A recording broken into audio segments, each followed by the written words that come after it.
मरचू जंगल से लकड़ियां काटकर बाजार में बेचने गया, लेकिन उसे लकड़ियों के अच्छे दाम नहीं मिले। इस पर मरचू ने कहा, अरे भैया, इतने कम पैसे? इन पैसों में तो 2 वक्त का खाना भी नहीं मिलेगा। आप मुझे बहुत ही कम पैसे देते हैं।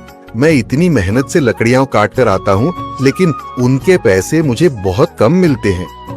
भैया, तुम्हारी लकड़ियां होती ही इतनी कमजोर हैं कि मैं इससे ज्यादा पैसे नहीं दे सकता। तुम्हारी लकड़ियों के बस इतने ही पैसे बनते हैं। अरे भैया, कुछ ज्यादा कर दो ना। वो क्या है ना कि इन पैसों का तो कुछ भी नहीं आता। मैं अपनी जिंदगी कैसे गुजारूंगा? भैया, तुम जाकर अच्छी लकड़ियां लाओ, तभी इन लकड़ियों का अच्छा दाम मिल पाएगा, वरना इन लकड़ियों का तो यही दाम है। ये सुनकर मरचू बहुत ज्यादा परेशान हो गया और पैसे लेकर किराने की दुकान से सामान खरीदकर घर आ गया।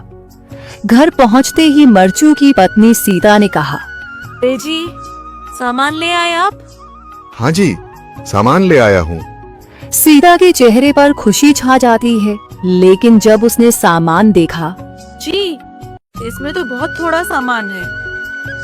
हाँ सीता, मुझे पता है कि यह सामान बहुत थोड़ा है, लेकिन मैं क्या करूं?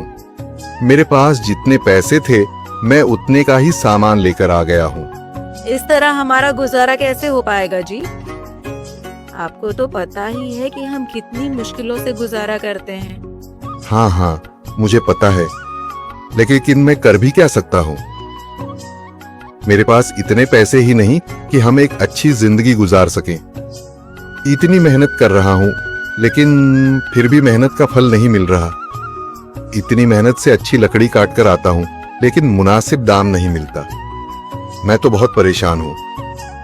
क्या करूँ? कहाँ जाऊँ? अरे जी, आप परेशान न हो, आप कोई और काम देख लें। मैंने कई बार काम तलाशने की कोशिश की, पर किसी ने भी मुझे काम नहीं दिया। ये सुनकर सीता भी काफी ज्यादा परेशान हो गई। मरचू से सीता की परेशानी नहीं देखी गई। उसने अपनी पत्नी सीता से कहा, मैं फिर से जंगल की ओर जा रहा हूँ। अरे जी, अभी मत जाइए ना, वैसे भी शाम हो रही है। आप कल चले जाइएगा, अभी मत जाइए। ठीक है, अगर तुम रोक रही हो तो मैं नहीं जाता। मैं कल चला जाऊंगा। इसके बाद मरचू गांव में घूमने के लिए चला गया। तभी उसे एक आदमी मिला और उसने कहा, कहाँ जा रहे हो भैया? और सुनाओ, क्या हाल चाल है? जिंदगी कैसे गुजर रही है? अरे भैया, तुम्हें तो पता है कि लकड़ियां काटकर कैसे गुजारा होता है। हाँ भैया, तुम सही कह रहे हो। और आसपास के जंगलों में अच्छी लकड़ियां भी नहीं है। इसके लिए तो जंगल के अंदर जाना पड़ेगा। पर जंगल के अंदर तो काफी सारे जंगली जानवर होंगे। मुझे बहुत डर लगता है भैया, मैं जंगल में कैसे जाऊंगा?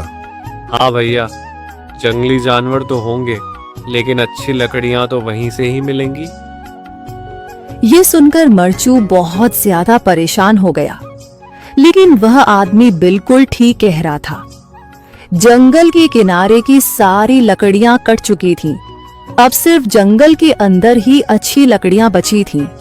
अगली सुबह मरचू लकड़ियां काटने जंगल की ओर चल पड़ा। जंगल में आने के बाद मरचू ने कहा, अरे, यहाँ पर तो लकड़ियां ही नहीं हैं। वो आदमी सही कह रहा था, लकड़ियों के लिए तो जंगल के अंदर ही जाना पड़ेगा। और जंगल के अंदर जाना क्या सही रहेगा? मुझे तो बहुत डर लग रहा है, क्योंकि वहां पर तो काफी सारे जंगली जानवर होंगे जो खतरनाक होंगे। अगर आज मैं जंगल के अंदर नहीं गया तो मैं आज घर पैसे लेकर नहीं जा सकूंगा, और फिर जब पैसे नहीं होंगे तो गुजारा कैसे होगा? मरचू जंगल के बाहर खड़ा सोचता ही रहा और फिर उसने सोचा, अरे, यहाँ पर भी कोई मजबूत पेड़ दिखाई नहीं दे रहा जिससे मैं लकड़ियां काटकर घर ले जा सकूं। लगता है और अंदर जाना पड़ेगा। यही सोचकर मरचू जंगल के अंदर चला गया। अंदर जाने के बाद उसने इधर उधर पेड़ देखे, पर उसे कोई भी अच्छा पेड़ दिखाई नहीं दिया। यह सोचकर मरचू जंगल के और अंदर चला आया।